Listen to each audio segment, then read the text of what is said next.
তো আপনিও যদি চান ফেসবুকে আপনাকে কেউ ট্যাগ করেছে ওই ট্যাগগুলো হাইড কিভাবে করবেন, তো সবার প্রথমে আপনাদেরকে ফেসবুকটা ওপেন করে নিতে হবে।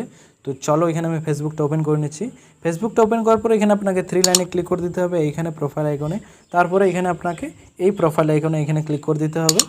তো এইখানে ক্লিক করার পর আপনার প্রোফাইলটা এখানে শো হয়ে যাবে, দেখতে পাচ্ছ। তারপর আপনাকে থ্রি ডটে ক্লিক করে দিতে হবে। থ্রি ডটে ক্লিক করার পর রিভিউ পোস্ট অ্যান্ড ট্যাগস যেটা লেখা আছে এইখানে আপনাকে ক্লিক করতে হবে। এইখানে ক্লিক করলেই আপনাকে যে যে ট্যাগ করেছে এখানে সবই দেখতে পাবে। তো এইখানে ট্যাগ করে দিয়েছে এরা, তো এখানে দেখতে পাচ্ছ। তো এইখানে আপনি কিভাবে হাইড করবেন, তো সবার প্রথমে দেখতে পাচ্ছ এখানে লেখা আছে তো হাইড।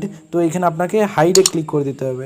হাইডে ক্লিক করে দিলে আপনার এখানে ট্যাগ রিমুভ হয়ে যাবে, হাইড হয়ে যাবে, ট্যাগটা আপনার কাছ থেকে সরে যাবে। তো এখানে আমি হাইডে ক্লিক করে দিচ্ছি। তো এরকমভাবে আপনাদেরকে করে নিতে হবে। তো এখানে আমি আরও একবার করে নিলাম, তারপর এখানে হাইডে আরেকবার করে নিলাম।